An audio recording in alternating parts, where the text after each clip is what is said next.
Welcome sa Durs 2.0.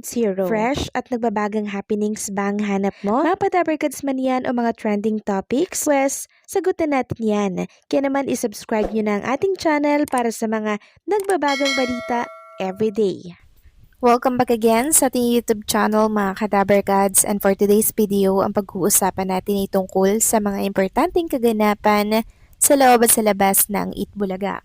Isang napakasayang pananghalian na naman ang ating pinagsaluhan kanina sa programang Itbulaga dahil kanina nakasama natin ang pop rock band na Shamrock. Buong Dabarkads and enjoy ang tagpong ito.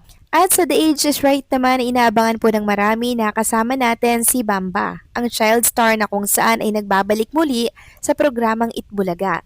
Nakasama na siya dati nila Bossing Big Soto sa Itbulaga, kaya marami po ang naging masaya sa kanyang pagbabalik sa naturang programa, and also nakasama din natin si Kim Molina na talaga namang napalaban ng Britan kay Raisa May Dizon. Hindi may pagkakaila na talaga namang napakahusay niyang kumanta. Lalo na ng matataas na nota maging si Bossing Big Soto napabilib at napapalakpak ng todo. At during Age is Right, pumalo nga po ng 108k viewers ang segment. Hindi talaga maipagkakailan na paganda po ng paganda ang Age is Right. Akala natin simpleng hulaan lang ng edad. Pero hindi pala, kundi malabawal judgmental palang atake nito. Dahil maging ang buhay ng mga nagiging agent ay pinag-uusapan at tinatalakay dito. Ngayon, favorite na at inaabangan na natin ito araw-araw. Ayon nga po sa isang Dabarkads, a simple game of Age is Right, parang wala lang nung una. Parang basta makagawa lang ng game. But now, we saw the development of this portion growing deep into every story of hardship, trials, battling and winning with shared to encourage others. Kudos, Itbulaga. Samantalang after nga ng 5 days na vacation ni Jose Manalo at family sa Hong Kong, balik Itbulaga na ulit siya ngayong araw po yan ng Miyerkules. Katunayan niyan, may nagbabalik muli sa sugod bahay mga kapatid. Walang iba kundi po ang dalawang mascot ng Yakult. And speaking of Jose Manalo mga kadabarkads, ipapasilip ko po sa inyo ang ilang picture ni Jose Manalo sa Hong Kong Disneyland na talaga namang in-enjoy ng bagets, maging ng matatanda para ka nga namang nasa Fantasy World. Sobrang ganda po dito mga kadabarkads sa Hong Kong Disneyland. Sobrang ma-appreciate nyo po yung lugar na to lalo na kung gabi dahil sa iba't ibang kulay na lalo pong nagpapatingkad at nagbibigay kulay sa Disneyland. Kaya di may pagkakailang sobrang in-enjoy at sinulit ni Jose Manalo ang vacation sa Hong Kong. Samantalang kakapasok lamang po na balita mga kadabarkads, ito po ang pinag-uusapan ngayon sa mundo ng social media. Lumabas kasi sa usapan sa social media at write-ups na din po ito ng Abante Tonight. Sabi dito, mainit-init na namang usapan sa social media ang tungkol sa status ng relasyon ng mag-asawang Maine Mendoza at Arjo Atayde. Ang tanong nila, Maine Mendoza at Arjo Atayde ay kung hiwalay na daw. Nag-ugat ang usap-usapan sa isang birthday celebration na kung saan hindi nga daw po nakita si Maine Mendoza. Sabi nga dito sa post, pamilya Atayde nag-celebrate ng birthday pero napansin ng mga netizen na wala si Maine Mendoza sa mismong lugar. Totoo kaya ang bali-balita na hiwalay na sila? Mababasa nga po dyan na hinahanap si Maine Mendoza, wala si Maine. Wala si Maine, yan po ang tanong ng mga netizen. And also may nag-vlog na din po nito sa YouTube mga kadabarkads na hiwalay na nga daw di umano si Maine at Arjo.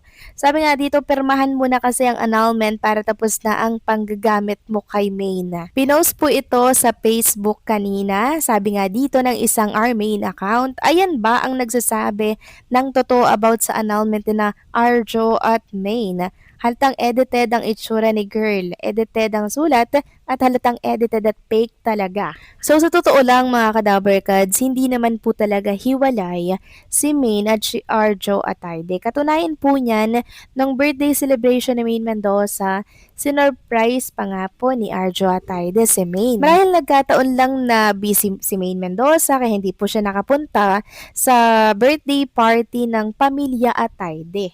Ang hirap po kasi ngayon, pag nawala ka lang po sa mata ng mga netizen, bibigyan na po agad ng kahulugan at doon na magsisimula yung mga kahaka na di umano ay hiwalay na daw talaga. Pero wala pa naman po yung kumpirmasyon mga kadaberkads at nakikita naman natin sa Itbulaga si Maine Mendoza, masaya at wala pong problema. Kaya wag na wag po tayong maniniwala sa mga kumakalat na balita.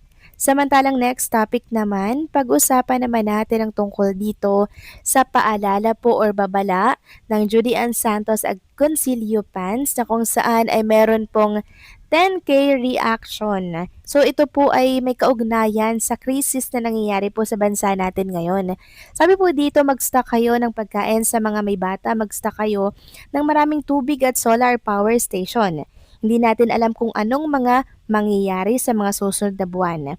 Maaring kahit papaano maayos pa sa ngayon, pero hindi natin alam pagising natin kinabukasan kung ano na ang sitwasyon. Kaya kung may mga tinatago kayong pera, ilabas nyo na yan dahil kapag nagkaroon na ng matinding krisis, wala nang silbi ang pera.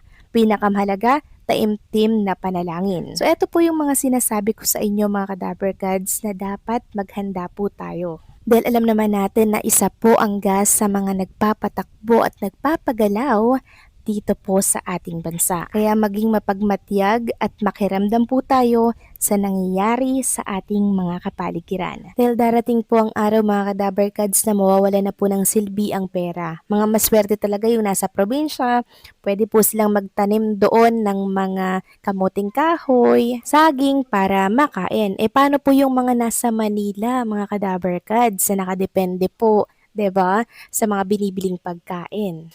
And sana makatulong po talaga mga Kadaberkads.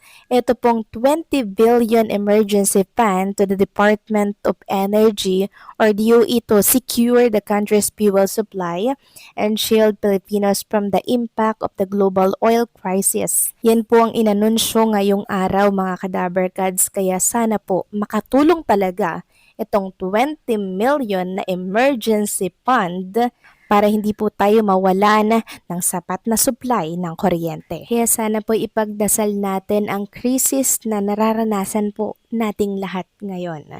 Samantalang next topic naman, pag-usapan naman natin ang tungkol dito sa pagpapatawag po ng meeting ni Gianna Soto. Ayon nga dito, solid meeting today with Pastor Danny or Kiko and other church leaders.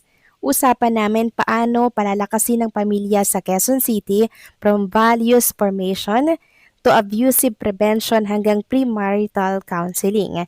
Hindi lang seminars, kundi tuloy-tuloy na suporta para sa bawat pamilya. Kaya sa mga taga Quezon City, makiisa po tayo dito mga Kadaberkads. Napakaganda po ng layunin ni Gianna Soto. So paano mga Kadaberkads, hanggang dito na lamang pong update natin at maraming salamat sa patuloy na pagsuporta.